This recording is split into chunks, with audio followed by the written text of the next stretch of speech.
Welcome to this MOOC on lasers. We have been discussing about pulse lasers and methods of pulsing laser.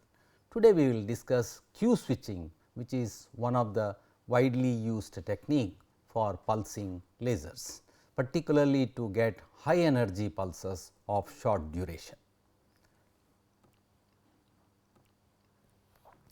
So, a very quick recap: the methods of pulsing laser, external modulation.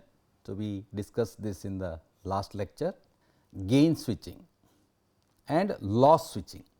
In loss switching, I have discussed the cavity dumping in the last lecture, and therefore, today we will discuss Q switching, and then in the next lecture we will discuss mode locking. Before I go to discuss Q switching, a very quick recap of the methods which we have discussed. First, external modulation, where we have a CW laser here, we have a continuous wave laser, the output is constant with time. There is a modulator which modulates, essentially the modulator is like a shutter, a controlled shutter, which therefore gives output in the form of pulses, that is energy packets over short durations. The modulator may be working on any of the principles, electro-optic modulators, acousto-optic modulators or electro-absorption modulators, but the modulators are placed outside the laser system. We have also discussed that the power output of course is in the form of pulses, but it is very energy inefficient. It is energy inefficient since the energy is wasted during off time. Basically, you are chopping the output, you are blocking the output during the off times. But as discussed, it is very useful with the CW lasers when pulse lasers are not available. And also this is the method to be followed when the modulation is required at very high speeds. A laser in itself cannot be modulated at very high speeds, and therefore, external modulators are used when the output is required to be high speed output. High speed means the number of pulses per second. So, high speed here refers to, so high speed. When we say high speed, we refer to very large number of, so of the order of 10 to the power of 10 pulses per second, pulses per second. So, 10 to the power of 9, 10 to the power of 10 pulses per second, then we need to use external modulators. The second method which we had discussed is gain switching, where the amplifier gain is controlled by turning the pump on and off. So, we have discussed this. So, what is shown here is the pump off on. When the pump is off, pump level is off, then there is net loss in the system. This is the loss line of the cavity resonator. This is the loss in the system, that is there is no gain provided by the amplifying medium. But when the pump is on, then there is gain provided by the amplifying medium here, and therefore, we have gain more than the loss, and therefore, the laser energy starts building up inside the resonator, and a part of it would obviously come down. But if the gain is switched off, that is if the pump is switched off, then again the energy decays down to 0 and it remains 0 till again when the pump is switched on at this point.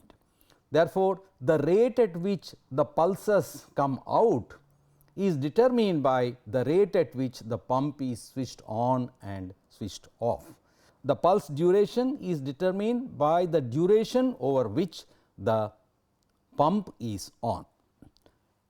Practical examples include ruby laser, which is usually operated in the pulsed mode, has the flash lamp being switched on and off at regular intervals. And as I discussed in the last lecture, that this is an important method of pulsing semiconductor lasers, because one can directly modulate the output of a laser by modulating the injection current passing through the laser.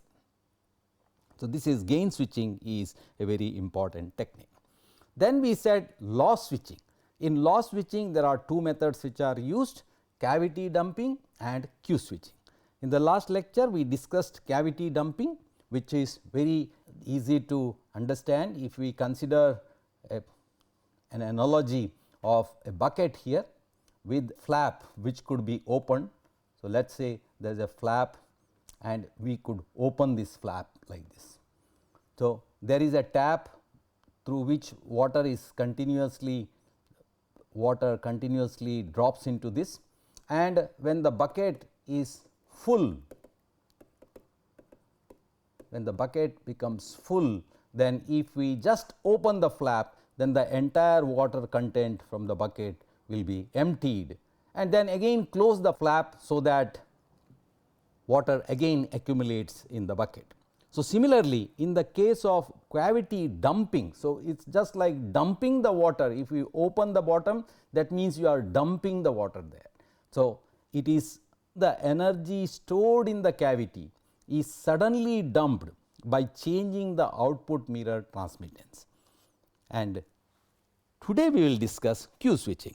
So, let us just look at the cavity dumping very quickly. So, here is the laser with the mirrors M1 and M2. So, mirror M1 and M2. M1 has a transmission which is T1, which is nearly equal to 0, which means the reflectivity or reflectance is equal to 1 minus T is nearly equal to 1, which means R1. So, this is T1, which is R1 is nearly equal to 100%. The reflectivity of the first mirror is 100%. And M2, the transmittance of the mirror M2 is switched between 100% and 0%, almost 100% and then 0%. If the transmission is 100%, which means the entire power comes out from the laser cavity. If the transmittance is 0%, which means this is highly reflecting, 100% reflecting, and therefore, the energy is contained in the resonator, energy is stored in the resonator, and that is illustrated here, that the transmittance T2, that is T2 is the transmittance of the second mirror M2 is switched between 0 and 1. 1 means 100% transmitting, and when it is 0, there is no output. The cavity loss is very low because both the mirrors are highly reflecting mirrors, and therefore, the cavity loss is very low. Therefore, the threshold of this laser is very low, and suddenly it is as if the mirror is removed suddenly, then the energy stored. So, the mirror is removed, which means the loss is very high, transmittance goes to 1, which means loss of the cavity is very high, which means the energy contained in the resonator suddenly comes out in the form of pulses. So, these are the pulses which come out when the mirror transmittance is switched. Again the mirror transmittance is switched back to 0, so that energy is stored in the resonator, and then again the transmittance is switched. So, essentially the transmittance of the output coupler is switched between 0 and 1, that is transmitting, non-transmitting, to get the output in the form of pulses. So, the pump remains on throughout, unlike in gain switching. In gain switching we switch the pump is switched on off, but in the case of cavity dumping, pump remains on throughout. The energy stored in the cavity is suddenly dumped by changing the output mirror transmittance. And of course, during the off time means this is off time, the output mirror reflectivity transmittance is 0, which means reflectivity is very high and the resonator Q is very high. So, now let us see what is the difference between Q switching. In the case of Q switching, there is an external modulator, there is a modulator which is placed inside the resonator. It is a intra-cavity modulator. In the case of external modulation, we had this modulator outside the cavity. Now, in this case the modulator is placed inside the cavity. The modulator is essentially a shutter which is open or closed. Let us assume that when the shutter is open, let us say the shutter is open, then when the shutter is open, light would go back and forth completely. When the shutter is open, the light would go back and forth. I am showing this by red ink, and of course, let us say this is about 100%. Usually we show that the mirror M1 is almost 100% reflecting, and mirror M2 is the output coupler, which means a part of the output comes out here. So, this corresponds to shutter open. So, shutter open.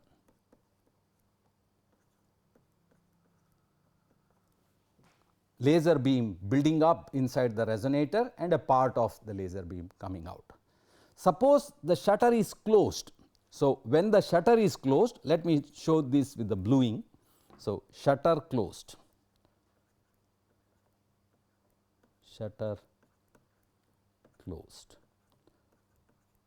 When the shutter is closed, there is no beam going back and forth, because the shutter is closed. Therefore, there is no feedback coming from mirror M2, and therefore, the light which is generated here is scattered in various directions. Only the spontaneous emission is coming out in different directions. There is no stimulated emission building up, because for stimulated emission we need feedback, and therefore, whatever light which is coming from the excited atoms is given out from the medium, but there is no concentrated focused output which is coming.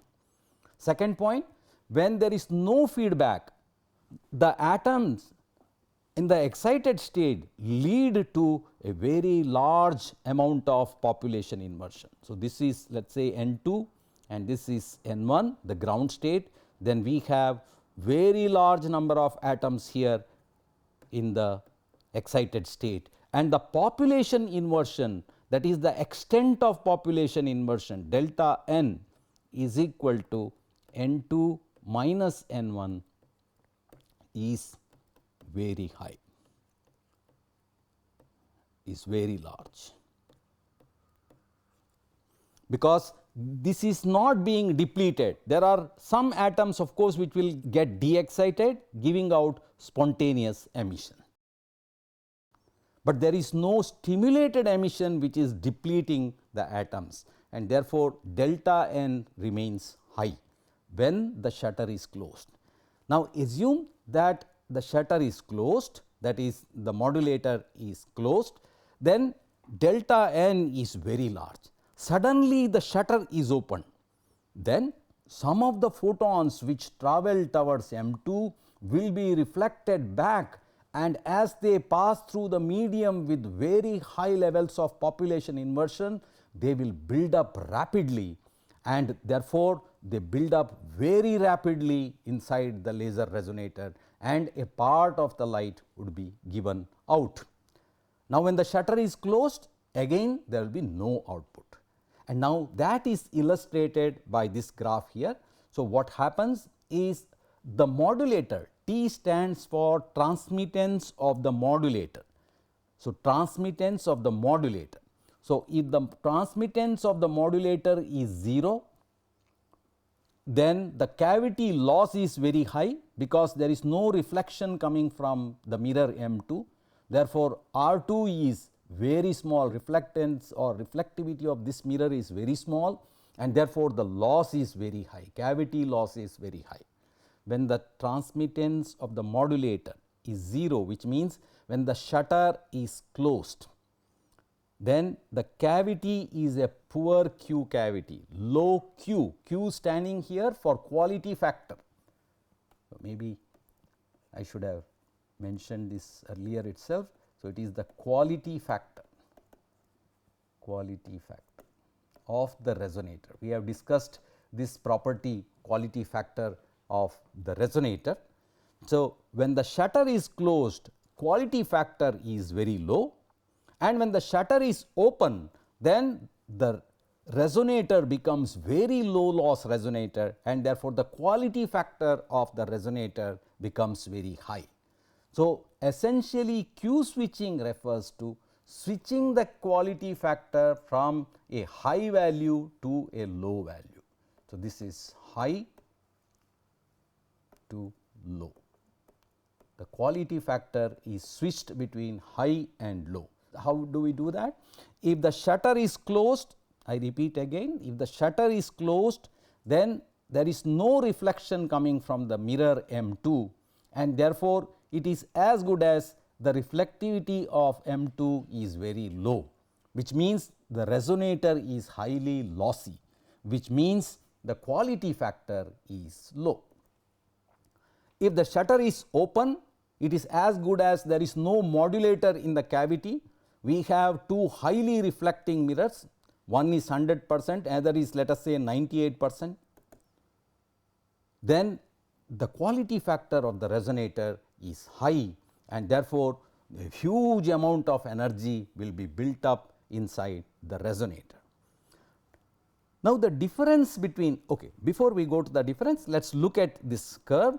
So, when the quality factor is switched to very high value, that is when the modulator transmittance is very high, then the loss goes down and the laser energy builds up inside the resonator, and of course, a part of it comes out here, a part of the laser input comes out here in the form of pulses. Why pulses? Because the shutter is again closed. The shutter is closed and opened periodically to have periodic output pulses from the laser. So, the transmittance of the intracavity modulator is switched between low and high levels. The feedback in the cavity is available only when the transmittance of the modulator is high, that is when this completely transmits, and the laser output comes in the form of pulses. So, this part, the laser output comes in the form of pulses. I will explain this in a subsequent slide. Therefore, the cavity Q is switched between low and high values as illustrated here. It is switched between low and high values, and hence the name Q switching.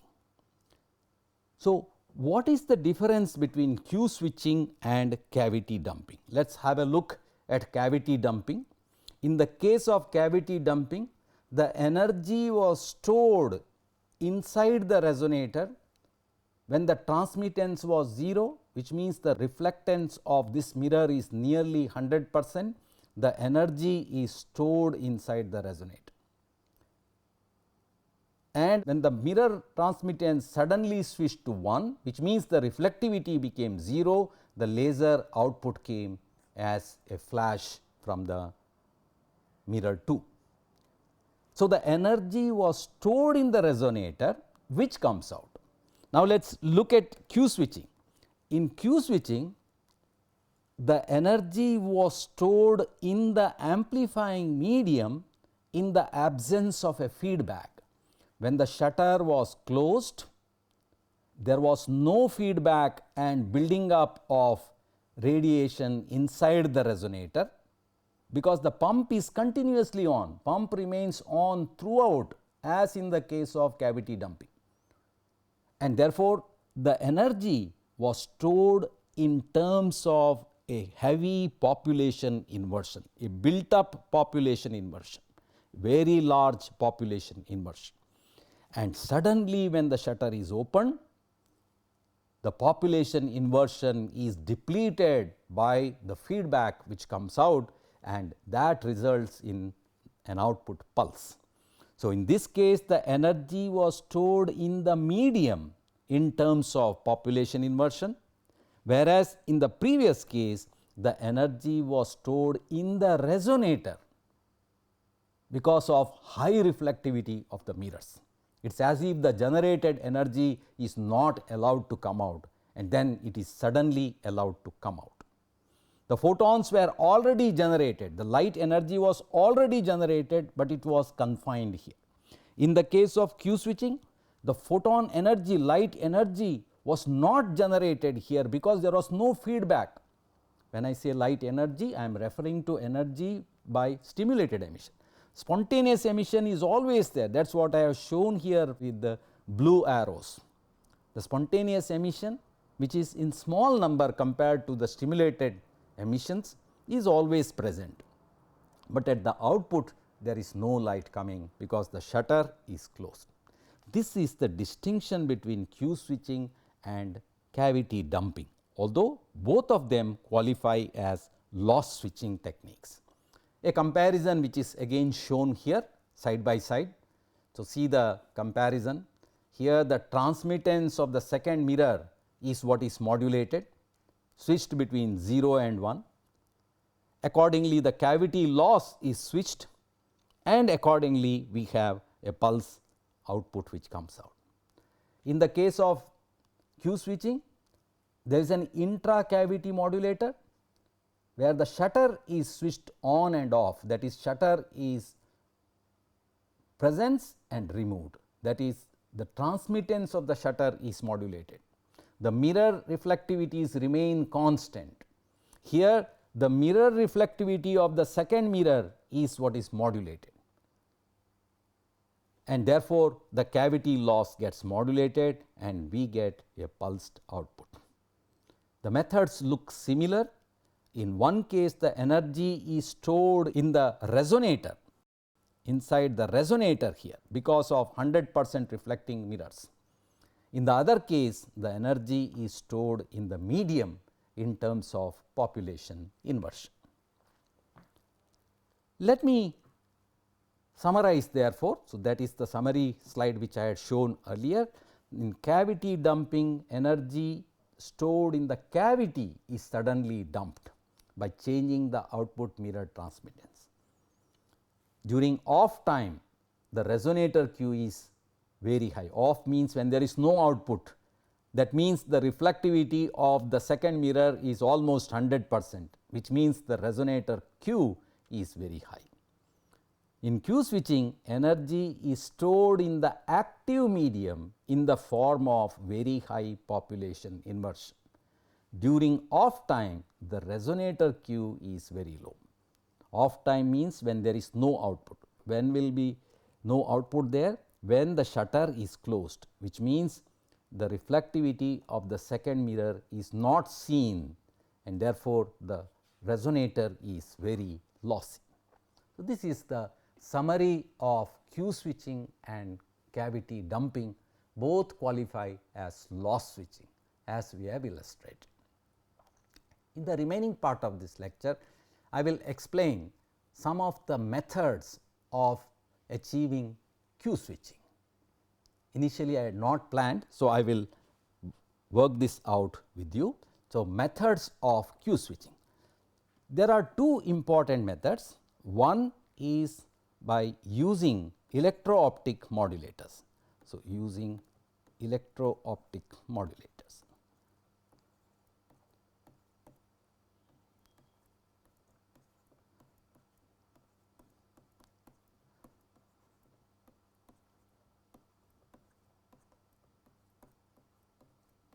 So, please recall the diagram here.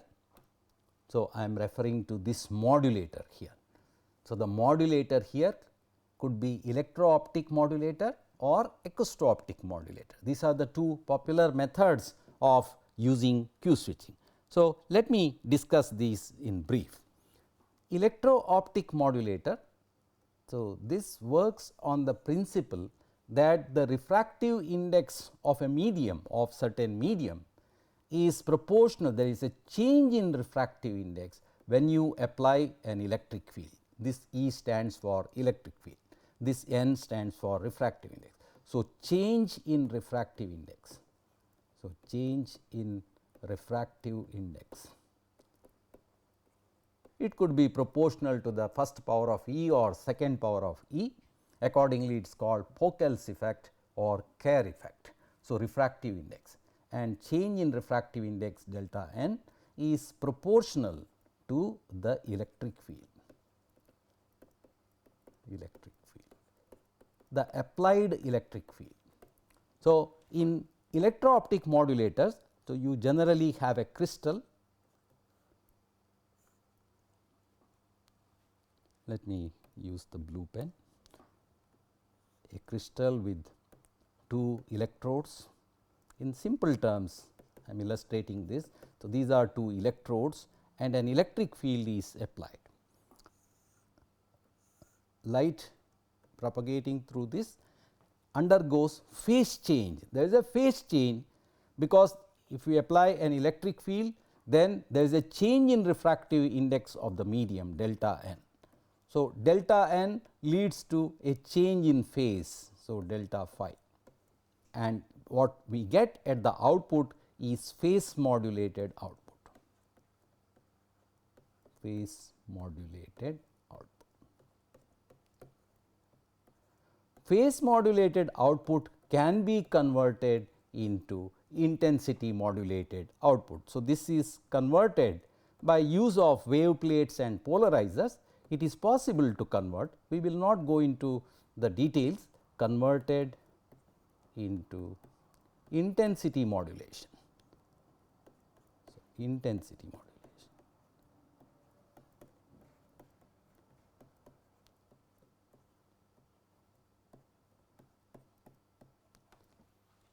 And in an actual system like Nd:YAG laser, so you have the mirror M1, the Nd:YAG crystal, I am showing all of them with one color.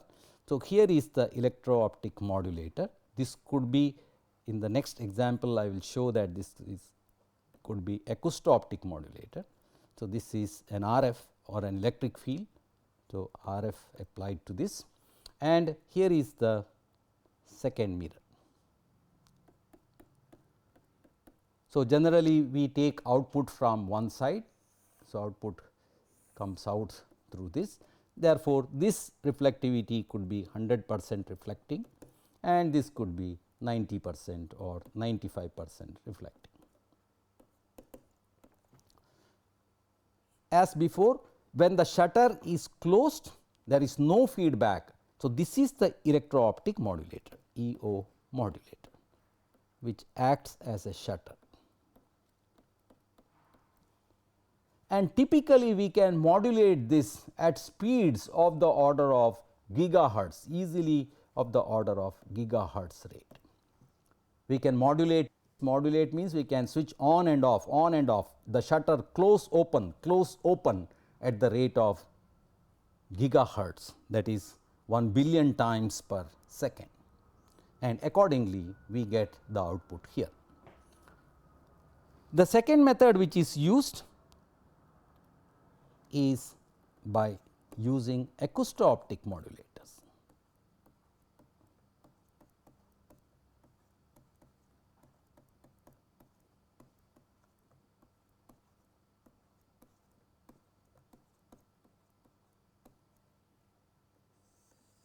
The basic principle of acousto optic modulator, there is a crystal here and you apply an RF, radio frequency, a RF modulator using a transducer. So, this is the crystal.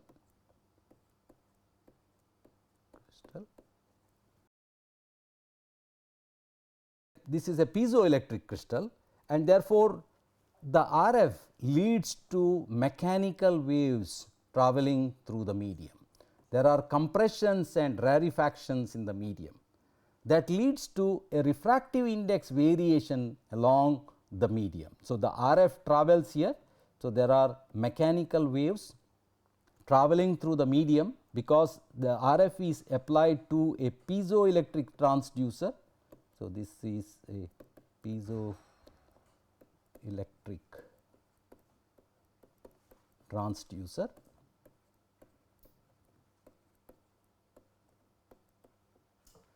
And if now light is incident on this modulator here. So, light incident, let us say laser beam is incident. In the absence of the RF, the laser beam would go straight, whereas in the presence of RF, There is a diffraction grating here because of compression and rarefactions. There is refractive index modulation across the crystal, which is a phase grating. So, this leads to a phase grating and the beam therefore gets deflected. So, the beam is diffracted into a certain order with a certain angle theta, and this is called acousto-optic diffraction. So, acousto-optic diffraction.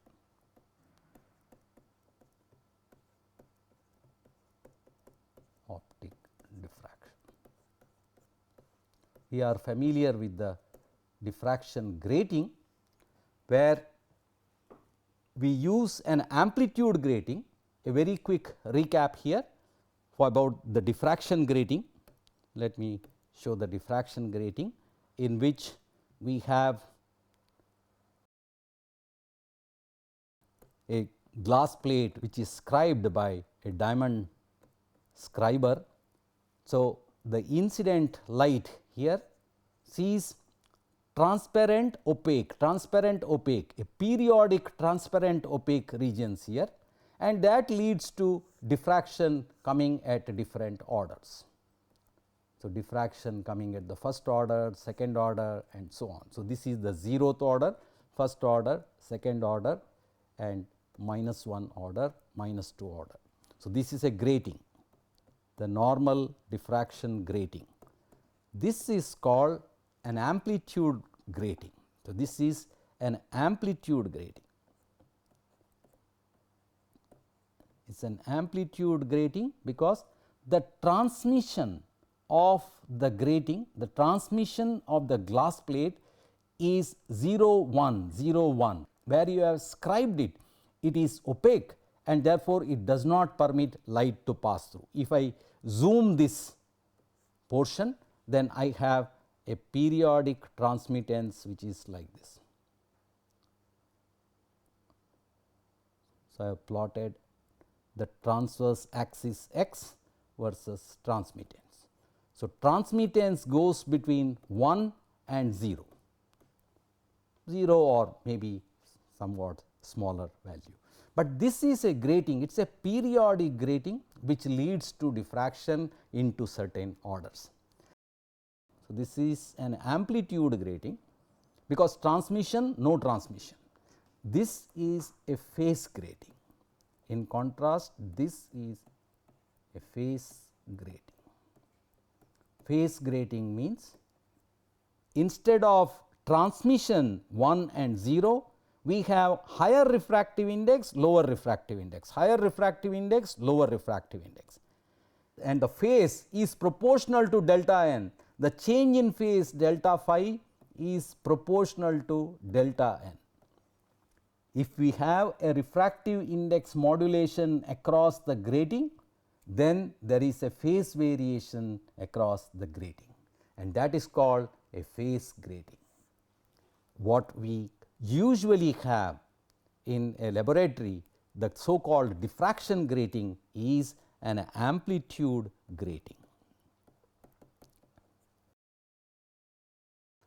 and this is a phase grating, but both of them lead to the same diffraction.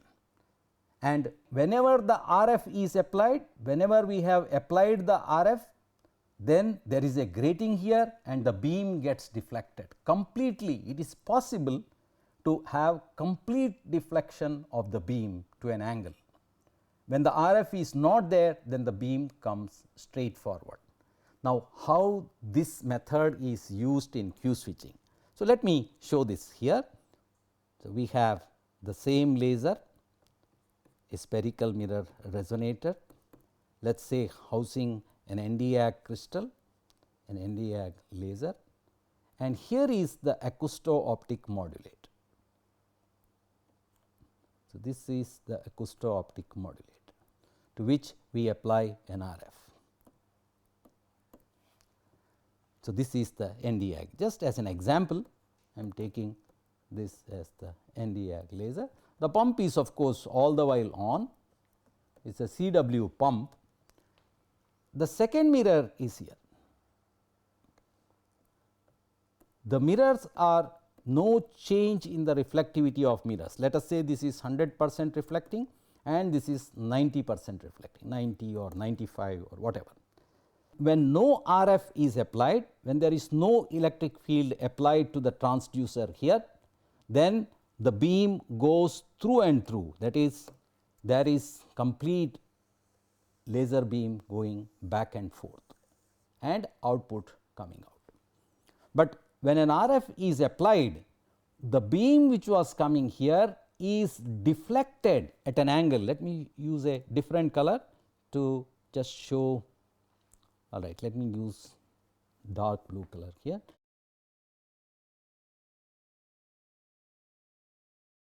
When the RF is applied, the beam which was coming here is deflected at an angle.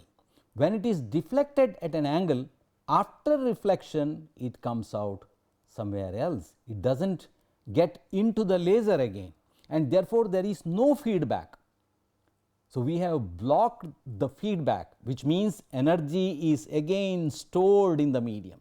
Till the beam comes back to its original position, there is no depletion of the population inversion and energy is stored in the medium. When again there is no RF, the beam comes back and then suddenly it gets feedback, and then we have a pulsed output coming from the laser. And this is the mechanism of operation of the laser. So, the Nd:YAG laser with an acousto-optic modulator. Now, this is an AO modulator.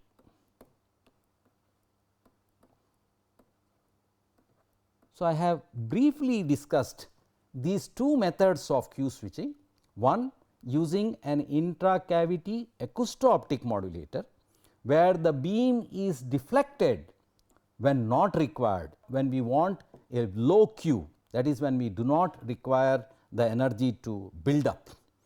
And in the other case, it is an electro-optic shutter which is used. So, this is an EO modulator, which means it is an electro-optic shutter.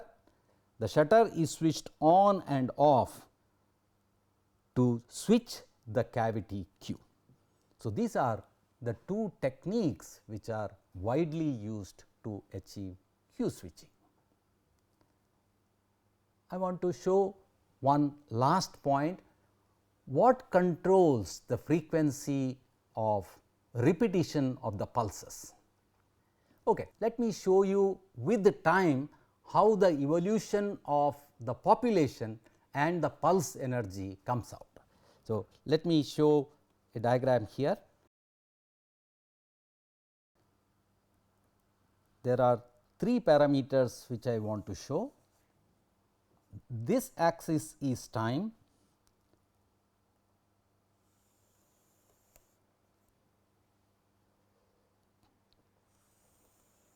so all the x axis is time scale. First, when the pump is switched on, so this is t equal to 0 when the pump is switched on.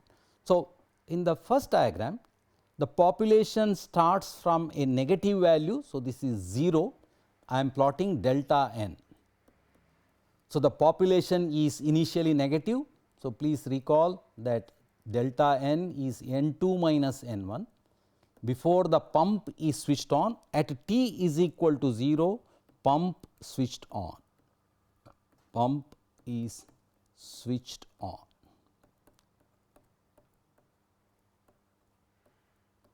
Switched on. So, the population immediately starts increasing and it reaches population inversion, and the population inversion reaches a saturation value depending on the pump power. So, what I have shown here is the variation of delta n. Depending on the pump power, it will reach a saturated value, a maximum value of delta n would be reached. Now, the delta n crosses the 0 here. When the delta n crosses 0, there is population inversion. However, there is no feedback. Now, what I am going to show is the loss, switching of the loss. Initially, the cavity loss is very high. So, now let me use a different color here, maybe let me use black color.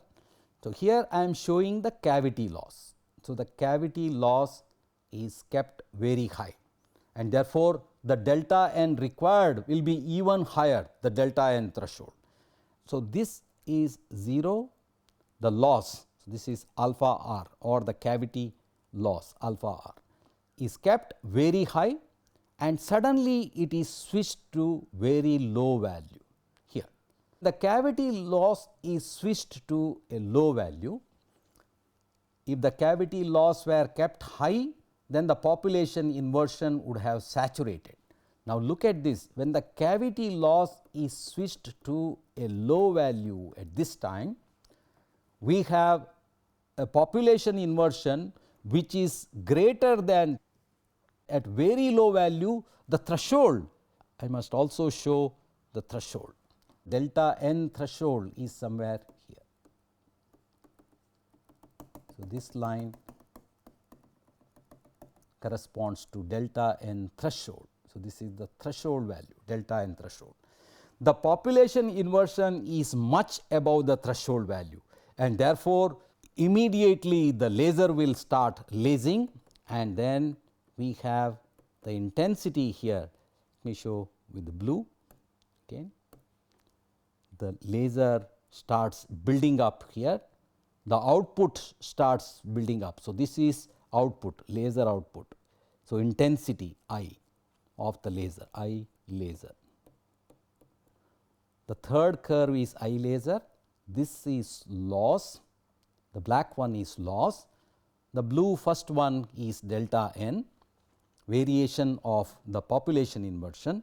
This starts building up, and as the population inversion depletes, so this starts depleting continuously and the intensity starts building up. When the population inversion comes below the threshold value, there is no more lasing, and therefore, the intensity will start dropping down.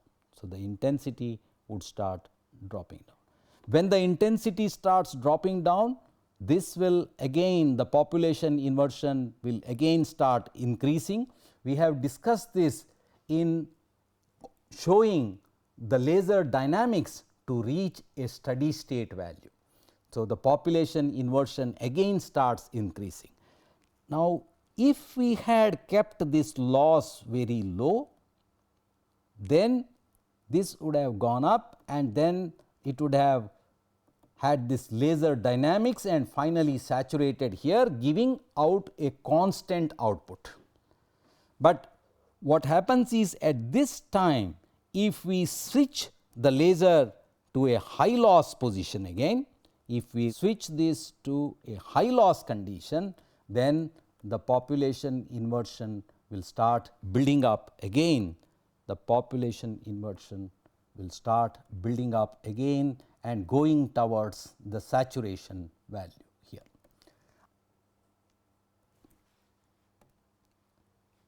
So, if I keep the loss high here, there will be only one pulse. After some time, if I switch down the loss here, then the population inversion which had reached saturation here.